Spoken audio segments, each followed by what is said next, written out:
आइए मैं आज तुकाराम जी, जो एक महाराष्ट्र के भक्त हैं, संत हैं, उनकी मैं कहानी सुनाती हूँ। आप लोग अपने पति से, अपने पत्नी से परेशान रहते हैं ना कि मेरी पत्नी तो बहुत खराब मिल गई, मेरे पति तो बहुत बूढ़े हैं, गालियाँ देते हैं, मारते हैं। कोई कोई पति कहता है कि मेरी पत्नी तो मुझे सैंडल चलाकर मार देती है, थप्पड़ चलाती है, क्या करूं? तो क्या करना है सुनिए। एक बहुत बड़े संत हुए हैं महाराष्ट्र में, तुकाराम जी। उनकी पत्नी भी बड़ी दुष्ट थी, जो आप सबके समस्या है, उस समस्या उनके साथ भी था। तो सुनिए ध्यान से, बहुत दुष्ट थी। महाराष्ट्र में उनकी पत्नी बहुत दुष्ट थी, बड़ी मारती थी तुकाराम जी को। तुकाराम जी को, पति को मारती थी, बड़ी मारती थी। कभी लाठी से मारे, कभी थप्पड़ मारे। और तुकाराम जी कभी विरोध नहीं करते थे। इसलिए कहती हूँ कि इस कहानी को ध्यानपूर्वक सुनिएगा। आप जब गृहस्थ जीवन में हैं तो पत्नी मारे तो भी सीताराम, पति मारे तो भी राधे श्याम कह के समय गुजार लीजिए। विरोध नहीं करते थे। एक बार तो बेचारी पत्नी ने कहा, जाओ कमा के लाओ। तुकाराम जी कमाने कुछ गए, कुछ मिला नहीं।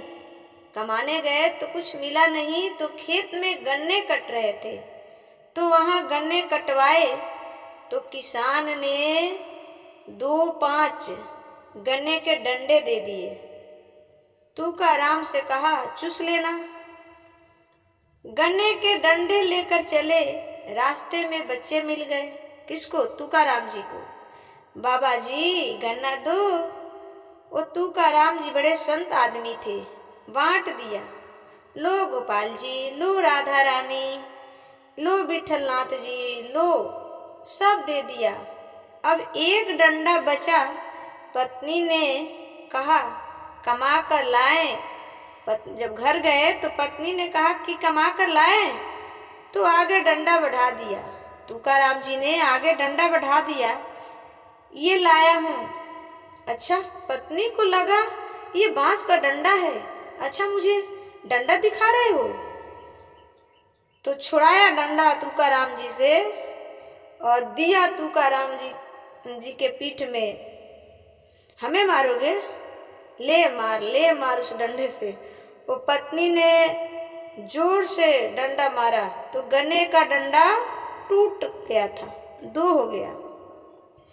2 हो गए। तुकाराम जी हंस रहे हैं। आप लोग सोचते कि पत्नी मार रही है, मैं भी इसे मारूं। ये ऊख के डंडे से मारती है, गन्ने के डंडे से मारती है, तो मैं बांस के डंडे से मारूं? ना जी, गृहस्थ जीवन है तो सहनशीलता जरूरी है। हंस पड़े। तुम कितनी अच्छी हो, जो पत्नी मार रही है उसको तुकाराम जी क्या कर रहे हैं? ये होता है संत की सहनशीलता। तुम कितनी अच्छी हो। हम यही सोचते आए कि एक गन्ना है, 2 लोग कैसे खाएंगे। अब तुमने मारा तो 2 हो गए, एक का रस तुम चूस लो, एक का हम चूस लेते हैं। एक का रस तुम चूस लो, एक का हम चूस लेते हैं। पत्नी ऐसी है तभी खुश रहना है और भगवान का चिंतन करते रहना है। अब क्या करोगे? रोते रहोगे क्या? एक और पत्नी की मैं कहानी बताती हूँ। एक पत्नी ने अपने पति को गुस्से में कह दिया, जानवर कहीं की। पत्नी ने क्या कहा अपने पति को? जानवर कहीं के। पति बहुत सहनशील थे, बहुत होशियार थे, मानो कि वो भी एक संत थे। पत्नी ने कहा कि जानवर कहीं के। पति बोला, बहुत अच्छा कह रही हो तुम। हमारी जान, हम तुम्हारे वर, प्लस हमारी जान प्लस वर बराबर होगा जानवर।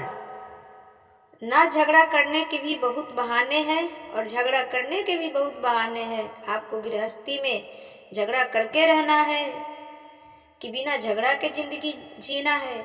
हर घर में बातचीत होती है, हर घर में लड़ाई झगड़ा का माहौल बनता है। कोई उस माहौल को वहीं दबा देता है, कोई उस माहौल को बड़ा बना देता है। राई का पहाड़ यही होता है। इसलिए तुकाराम जी से क्या सीखे हैं आप कमेंट करके अवश्य बताइएगा।